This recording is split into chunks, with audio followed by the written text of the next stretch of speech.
Today our novelist is Iris Murdoch. She's a professional philosopher as well as a novelist, and although the two activities are very different, being a philosopher does affect what she says about books, as I think you'll see. You'll notice that we don't say much at all about her life, but get straight on to this question of philosophy and novel writing.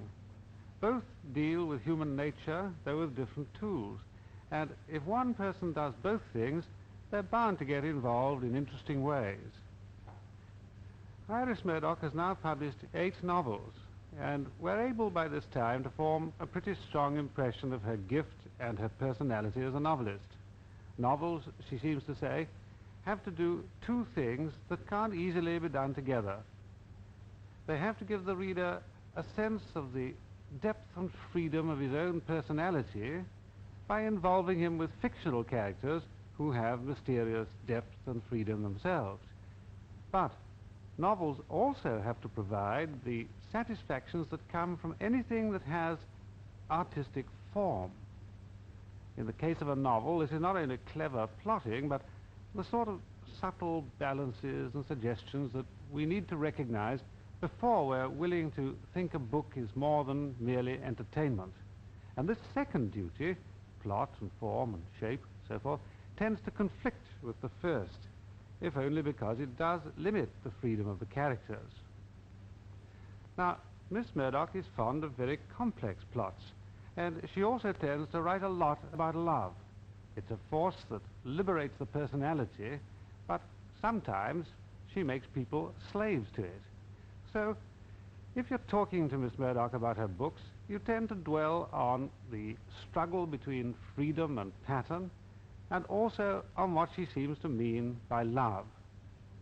All these issues come up in an unofficial rose, and you'll hear her talking about them. An unofficial rose, among other things, deals with all manner of differences between the natural life and the life of art, between artless people like Anne and the kind of virtue she can aspire to, between people like that and people like Anne's husband, who crave for consciously developed form. It's the difference, as the title tells us, between the unofficial wild rose of the hedgerow and the clever and beautiful cultivated hybrid of the garden. But you'll notice once more that although the book has this pattern, in a form as complicated as a novel, there are other themes and patterns that the writer herself can't authoritatively explain. The tale lives apart from the teller, and this has to happen even when the artist is as self-conscious and elaborate as Miss Murdoch.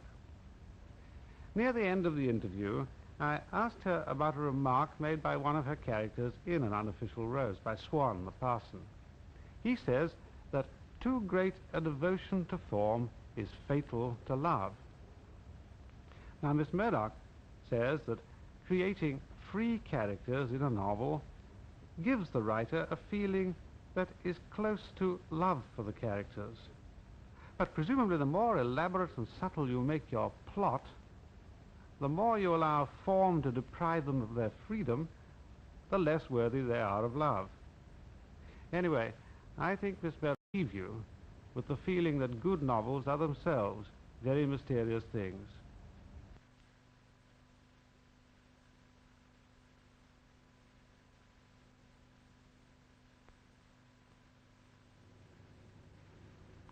Miss Murdoch, it's not altogether common for the same person to be philosopher and novelist. Are the two tasks fully compatible? Well, they're compatible, except in the sense that one has a limited amount of time, and they're both potentially very full-time jobs. Yes, they're compatible. In fact, to some extent, they possibly help each other. Does being a philosopher give you a special kind of angle on the business of writing fiction? Are you more interested in certain aspects of the problem of writing fiction than non-philosophers might be? No, I don't think so. I think as a novelist, one is just the pupil of great novelists of the past in a quite straightforward way. I don't think being a philosopher alters or certainly doesn't help one's job as a as an artist when writing a novel. I suppose my interests in philosophy are chiefly in moral philosophy and in political philosophy, and possibly to some extent thinking about situations in moral philosophy, thinking about problems of freedom and problems of moral decision and so on. This may affect sometimes the way one portrays a character. There's a real difference, is there, between the way you think about a moral decision as a moral philosopher and the way in which you think about it as a novelist? Well, philosophy is very different stuff from fiction. Writing philosophy is a very different job. One's aiming at a different result. One's not aiming at producing work of art, which is a quite special kind of thing. One's aiming at producing a but the subject matter is the same, that is human nature operating. In your first novel, you included a philosopher, in fact two, who discussed problems relating both to the forms of fiction and to the use of language in general together. Isn't this an indication, as it were, that even in fiction you tend to provide patterns which could be loosely described as philosophical? Well, that was rather exceptional. The introduction of an actual piece of philosophy into a novel, I think it's a very dangerous thing to do. Mm-hmm. I think that certain French writers attempt it. Sometimes they get away with it, sometimes not. I think it's very dangerous to produce pieces of theorizing which could actually be lifted out, as it were, because they will tend to stick out of one's plot and attract attention to themselves. It is a fact that Hugo, in your first book, says things that you happen to agree with, I think, isn't it? About... Which things? Well, for example, his comment on, I can't remember the exact words, when he speaks of people not having the right to be consoled. Why should anyone think, he says, that life ought to be endurable? And you've made the point that form in art is often a way of consoling people for various privations. Yes, I mean, this is something I don't feel altogether clear about myself. I think that, well, I think there's very, very little great art. And one reason for this is that both the artist and, of course, the consumer, too, as it were, seek too readily to be consoled, that some kind of pleasing, consoling pattern, I mean, sentimentality would be one aspect of this, which then prevents one from producing something which has got the kind of hardness and truthfulness which great art has got. Yes, in fact, the more popular the literature, the more conventional the plot is a good general rule, I suppose. Yes. Would you agree with this? So that, and this has an aspect which could be called consoling, the fact that people know what design generally the thing is going to follow. Yes, yes, and I think even things which are good, which aren't obviously bogus or cheap or grossly sentimental, can tend to fail in this particular way because there's some sort of easy pattern which emerges, which the writer then follows. What is lost by undue attention to formal values? Is it the quality of life itself, perhaps? Well, in a way, I don't know that one can have undue attention to formal values. I think form is frightfully important in art, but well, in a novel, of course, it can, I suppose, possibly conflict with really free development of character, that one finds a sort of tension between producing a very satisfactory pattern and letting some character have his way, or let rip, as it were. Now, if we turn to An Unofficial Rose, which is the book we have especially to think about, there is a distinct pattern in that book of more or less inexplicit debate, I should say, on this question of form and its relation to life and value. I suppose one could say that Randall represents one attitude and that the Parson Swan represents another. Could you say something about that? Well, the main contrast, I suppose, is between Randall and Anne. I mean, Anne is the unofficial rose. She is the formless object. I mean, this contrast between represents in a rather different way the same contrast that Hugo and Jake present. the conflict between Hugo and Jake is the, I mean, this is putting it in a kind of pompous way, but is a conflict between the man who is an artist and who wants form and who has to run the risks of saying things and using words and so on, and the man who is potentially, well, potentially the saint, or potentially the good man, who renounces, well, who renounces speech in a way. I mean, this is something that's always seemed to me paradoxical, that speech itself can in some way be immediately misleading or immediately consoling. I mean, there's some, I mean, in this kind of mad way, I want to say that the really good person doesn't say anything.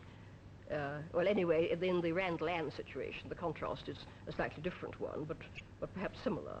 Yes, there's a kind of aesthetic of silence involved here too, isn't there? Because Anne, there's a suggestion almost that any kind of action is bound to derogate from goodness in some sense. Is there not? Well, I wouldn't want to imply that. I mean, the book may suggest that because of the sort of ineffectualness attaching to Anne's relations with Felix and so on, and the inconclusiveness. But what I was more thinking of was the way in which perhaps the good person doesn't have a picture of himself. I mean, this was something that I wanted to say about Hugo, that Hugo didn't recognize himself when he's presented by Jake in this picture. I mean, Jake is worried in case Hugo says, you've caricatured me. In fact, Hugo doesn't recognize himself at all. Well, now, Anne, again, has no image of herself. She is unable to reflect on herself, whereas Randall, who is, as it were, the artist, he represents the man who imposes form upon himself and upon the world, and who wants form, and who loves form in the roses and so on. Imposes form on roses. But yes. In fact, when you put this, when you embody feelings of this kind in a novel, you have to do it in terms which are not explicit, don't you? So you use roses, you use... Well, could you tell us about Miranda's dolls, which are clearly relevant also, in some sense, to the situation? I don't know that I've got any very clear theory about Miranda's dolls. I mean, they represent a particular sort of aspect of her childhood and her protecting herself from the world with various images and so on, and then the destruction of them somehow represents her growing up or her emerging from this state. Yes, but they are connected with deadness in a sense, and also with their works of art in a sense also. Yes, one might say this, yes. But one's afraid to put too much theoretical weight in a way on this. I mean, well, I'm hoping not to do that, but we're being over-explicit, but I think we have to be. What about the Tintoretto, which clearly, in the course of the unwinding of this very sort of finely worked story, also has a central position which becomes, for want of a better word, emblematic. Could you volunteer something on that again? Well, again, nothing very clear, I don't think. I mean, it is a work of art, and it gathers round itself the sort of passions which a great work of art, which is also a valuable object, tends to generate. It's loved, and at the same time, it's just an object of value which can be bartered. And Hugh has to sell it in order to set up his son's attempt at raising his life to a level which we call formal. Well, yes, Hugh, of course, is in, as it were, setting Randall free, doing something for himself retrospectively. That is, he wishes that he, in the past, perhaps, had acted in what he conceives of as a more free way, and he wants to give Randall, as it were, symbolically for himself, this same opportunity. Yes, one notices a certain amount of this repetition in the children of various features of the parent's life, which is again part of the multiple plot, I suppose. This novel begins, it's not the only one of your novels that does, with a death, which in a sense is made by the extremely fine, if I may say so, opening scene, a kind of motive for what follows. Is this, again, part of the deliberate patterning of the book, that it should begin with Fanny's death? Well, it just fell out so, as it were. I mean, one of the subjects of the book is Hugh's new life, as it were, after Yeah. his wife's death, and his reliving of things earlier in his life, his rediscovery of things, so that, in a way, Fanny's death is just the convenient starting point for the entire new situation which affects everybody. Yes. There are many contrasts in the book between wildness and tameness, not only in the rose but in the cat. Here again, you've framed the action with the cat going wild and then being Yes. returned at the end. In a sense, this is a deliberate polarity of theme in the novel, isn't it, between art and nature, after a very old-fashioned polarity indeed. Yes, possibly. I think one can perhaps go too far in finding patterns. I mean, the cat, the cat just arrived. There was the cat. I thought I'll have a cat. And then what does the cat do? You know, this happened really more or less accidentally. And then, in fact, it fitted quite happily into the general pattern. He goes into the mix, and in a sense, you're no more responsible for what comes out of the mix than anybody else, I suppose. More or less, yes. Could I turn to another aspect of this book, which has much in common with other books of yours, and that is the part played in it by love. Every important character in this book is in love with somebody, sometimes rather improbably, and this covers everybody from the age of 14 to the age of 67, I think it is.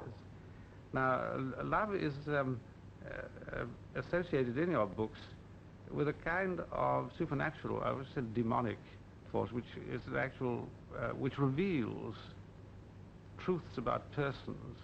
Is that so? Well, yes, I'm not sure about demonic. In a way, what I would like to do is to portray non-demonic love. I mean, we all know about demonic love. It's the other kind, which is much more difficult to portray. And this, I mean, I don't think this is a particularly successful novel. And, I mean, Anne is not, I think, a particularly successful character, but I was trying in Anne to portray somebody loving in a kind of blank way, where there's no romance, there's no demonism, there's no none of the kind of stormy forces which make love interesting in usually in fiction and in life. And then there's Swan, who makes these sort of rather sloppy remarks, interpreting Anne's love in a way which she herself tends to reject. And this is important, that she rejects it. Yes, Anne has a good deal to do with rejecting things, instead of simply going along with them the way the others do, all of the others practically. Miranda, however, I think is actually called a changeling at one point, isn't she? There's a figure that you use her, which contains a kind of element of the fey or demonic. Yes. But is this the dolls help this, and so does the business with the dagger? Yes.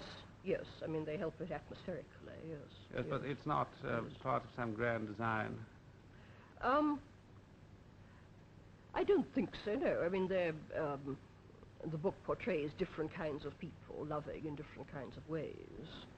But the sort of structural contrast is the contrast between Anne and Randall. Mm-hmm. Can you say anything about the part of Penn, the young Australian grandson? Well, he's an obvious counterpart to Miranda. In some general way, he represents the good child, as it were. I mean, and it's significant that Emma leaves her money to Penn. I mean, that he is, as it were, the successor, the person to whom one thinks of the book going on, as it were, in the future towards an innocent person and somebody coming from from a more democratic society and so on. I mean, there's a faint criticism of the snobbery, as it were, of the English setup implied in Penn's. He has a deep love for Miranda, which is rejected with great bitterness and contempt. Is this? How do we see this in the pattern? Well, this is just another case of being in love. I mean, again, an innocent, a kind of innocent love. It has. We're not to attach any more. Well, we can, of course, if we wish to, but you wouldn't ask us to attach more importance to it than that. Well, it has that importance. Yes, and he's made Australian so that the rejection can be flavoured with a certain snobbishness. Well, this isn't really a very important theme. It isn't. I mean, I thought I'll make this boy come from somewhere far away, Yeah. and then I thought of putting in the Australian background. He does seem important because he comes up almost at the very outset. Yes, the yes. first person to describe. Emma herself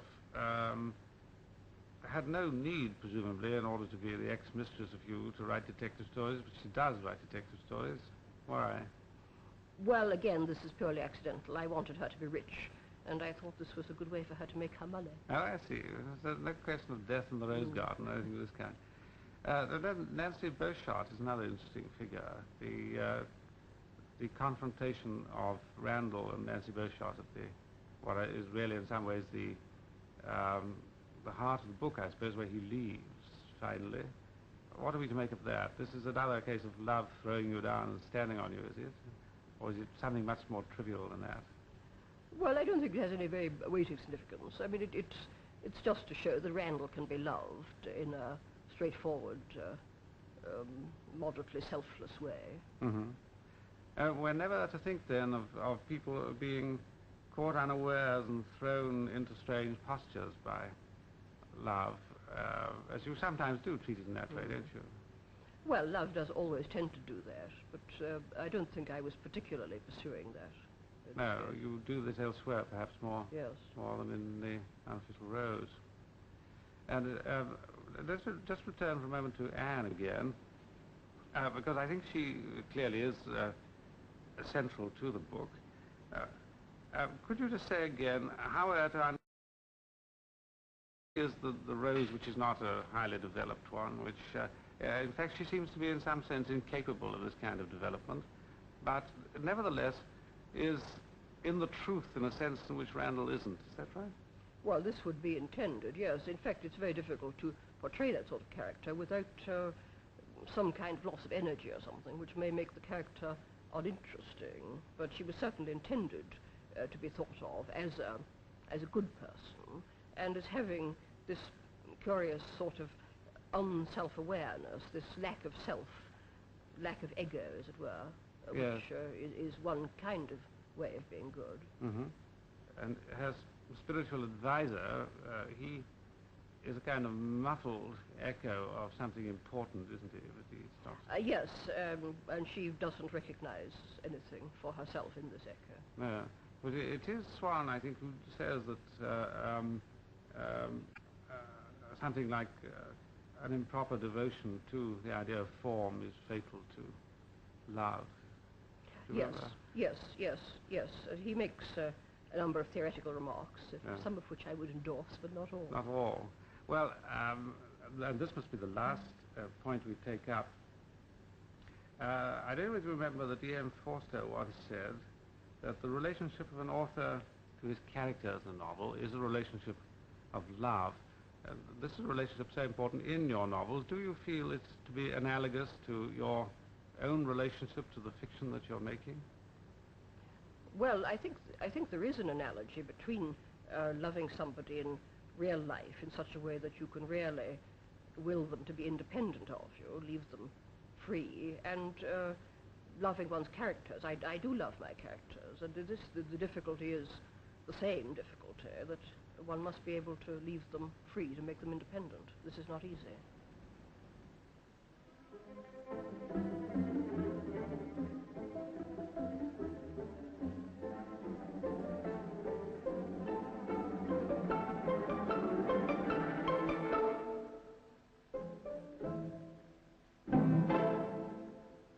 Depth and freedom themselves.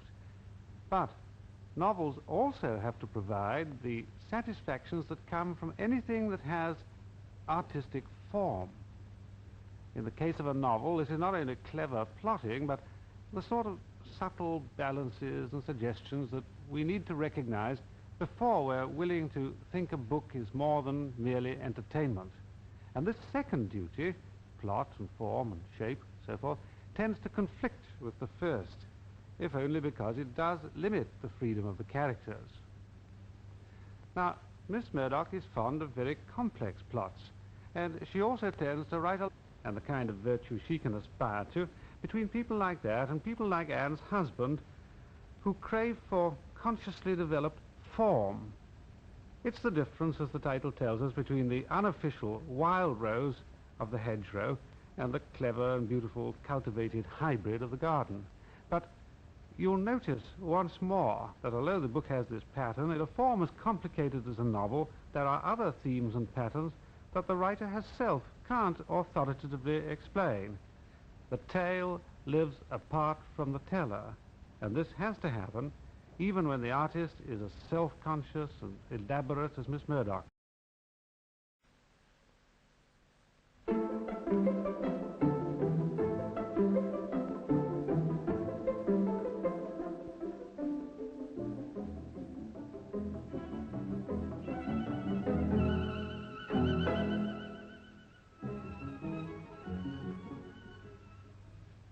Today our novelist is Iris Murdoch. She's a professional philosopher as well as a novelist, and although the two activities are very different, being a philosopher does affect what she says about books, as I think you'll see. You'll notice that we don't say much at all about her life, a lot about love. It's a force that liberates the personality, but sometimes she makes people slaves to it. So, if you're talking to Miss Murdoch about her books, you tend to dwell on the struggle between freedom and pattern, and also on what she seems to mean by love. All these issues come up in an unofficial rose, and you'll hear her talking about them. An unofficial rose, among other things, deals with all manner of differences between the natural life and the life of art, between artless people like Anne, but gets straight on to this question of philosophy and novel writing. Both deal with human nature, though with different tools, and if one person does both things, they're bound to get involved in interesting ways. Iris Murdoch has now published 8 novels, and we're able by this time to form a pretty strong impression of her gift and her personality as a novelist. Novels, she seems to say, have to do two things that can't easily be done together. They have to give the reader a sense of the depth and freedom of his own personality by involving him with fictional characters who have mysterious